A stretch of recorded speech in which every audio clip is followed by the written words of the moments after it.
Seng Tianfu adalah pemimpin dari pasukan yang tak terhitung jumlahnya di ras manusia. Di bawah kepemimpinan Seng Tianfu, ras manusia memiliki tempat yang begitu makmur. Keesokan harinya, sebuah pesan yang mengejutkan ras manusia datang dari Istana Suci. Tuan Istana Tua secara pribadi telah menunjuk Qin Yichen sebagai penggantinya. Begitu berita itu keluar, tiba-tiba mengejutkan 10.000 pasukan. Berita bahwa Qin Yichen diambil sebagai murid oleh Seng Tianfu bukanlah rahasia. Tetapi yang benar-benar mengetahui identitasnya hanyalah kekuatan terpisah di mana ras manusia berada paling puncak. Keputusan di meja bundar juga menjaga kerahasiaan kekuatan transendental itu. Meskipun kekuatan yang tak terhitung jumlahnya tahu bahwa Qin Yichen telah memasuki Istana Surga Suci, berita bahwa dia diterima sebagai murid oleh Tuan Istana Lama tidak pernah bocor. Untuk menjadi penerus Tuan Istana Lama, itu pada dasarnya untuk memastikan bahwa Qin Yichen akan menjadi gubernur berikutnya. Berita ini mengejutkan kekuatan yang tak terhitung jumlahnya, dan bisa kita bayangkan. Beberapa waktu lalu, area Human Rache masih penuh dengan rumor tentang Qin Yichen. Namun di bawah berita ini, semua rumor tersebut hancur seperti gelembung. Jika Qin Yichen benar-benar pria yang jahat, dia tidak akan pernah menjadi pilihan surga suci. Selain itu, ada berita di Tanah Suci tentang 10.000 roh, yang mengatakan bahwa penolakan serangan 10.000 matahari tidak ada hubungannya dengan Qin Yichen. Untuk sementara waktu, rumor asli benar-benar dilenyapkan. Dengan tersebarnya berita ini, Qin Yichen sekali lagi menjadi eksistensi yang ingin disenangkan oleh banyak kekuatan. Namun, dengan pengumuman berita ini, banyak orang yang meragukannya.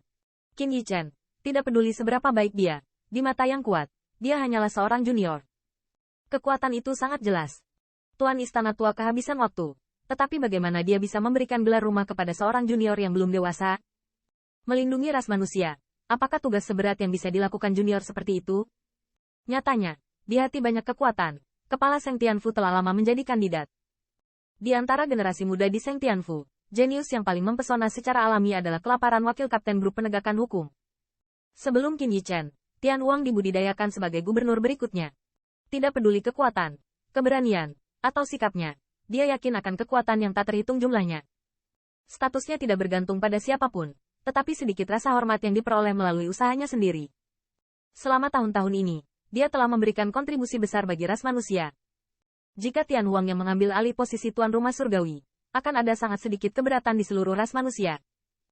Kemunculan Qin Yichen yang tiba-tiba secara langsung menyebabkan Master Istana Tua membuat keputusan seperti itu, yang secara alami menyebabkan banyak orang mempertanyakannya. Mungkin karena ketatnya kelompok penegakan hukum, Tian Wang tidak punya waktu untuk kembali ke Seng Tianfu, dan dengan tegas berada di garis depan ras manusia. Namun, dia sangat pendiam sehingga menyebabkan banyak orang merasa tidak nyaman. Di antara mereka, reaksi paling intens adalah Tian Haoyu dari Set Martial City. Tian Haoyu adalah adik dari Tian Wang. Saat mengejar Lulinghan di Vast Glacial Palace, dia melihat Dewi Gunung Esnya dengan matanya sendiri, dan menunjukkan senyuman kepada pria itu. Pada saat itu, dia merasa tidak nyaman di hati Qin Yichen. Kejadian ini bahkan menyebabkan ketidakpuasannya terhadap Qin Yichen meletus. Tian Haoyu, yang berdiri tinggi di Set Martial City, secara belak-belakan mempertanyakan kualifikasi Qin Yichen dan menantang Qin Yichen. Langkah ini juga mengejutkan banyak kekuatan di kota Sengtian. Namun, yang mengejutkan adalah bahwa sama sekali tidak menyalahkan Tian Haoyu, seolah-olah banyak ras manusia supremes memiliki persetujuan dalam perilakunya. Untuk sementara, kekuatan yang tak terhitung jumlahnya terdiam, garis pandang, semua memandang ke arah Qin Yichen. Namun, untuk pertanyaan dan undangan Tian Haoyu untuk berperang, Qin Yichen tidak pernah muncul dan menanggapinya dengan positif. Di mata beberapa orang jahil, perilaku seperti itu ditakuti oleh Qin Yichen. Sejak Tian Wuming mengumumkan bahwa Qin Yichen akan menjadi penggantinya, Qin Yichen telah tinggal di Seng Tianfu dan tidak pergi kemana-mana. Selama waktu ini, Qin Yichen terus mempelajari kekuatan garis darahnya. Pertempuran dengan Sein Moyao di 10.000 battle domain membuatnya tahu bahwa kekuatan garis darahnya tidak sederhana. Pada saat itu, dia baru saja menerobos ke tingkat pertama dari tingkat suci. Tetapi dengan mengandalkan ledakan kekuatan garis darah, secara paksa mematahkan nafas dan pulih ke tingkat tinggi Moyao. Meskipun untuk wabahnya, Moyao tampaknya sama sekali tidak siap. Namun, Moyao adalah pembangkit tenaga listrik dari puncak suci. Untuk memasuki battle domain dari 10.000 keluarga, dia telah menghancurkan basis kultivasinya melalui metode rahasia. Padahal, dari segi kekuatan tempur, dia juga merupakan kelas suci yang luar biasa. Sebanding dengan pembangkit tenaga listrik canggih. Setelah kekuatan garis darah meletus, Qin Yichen sudah memiliki kekuatan untuk mengancam keberadaan seperti itu. Qin Yichen tahu bahwa sangat sulit untuk meningkatkan kekuatannya dalam waktu singkat, dan jika dia dapat sepenuhnya mengendalikan kekuatan garis darahnya, bahkan jika dia menghadapi pembangkit tenaga listrik tingkat tinggi, dia berani bersaing melawannya.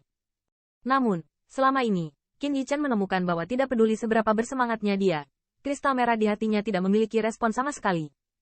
Selain membuat darahnya lebih kuat, sepertinya tidak berpengaruh sama sekali. Dalam hal ini, Qin Yichen hanya bisa menyerah tanpa daya untuk berpartisipasi. Ya, saya belum bertanya kepada pemiliknya tentang itu.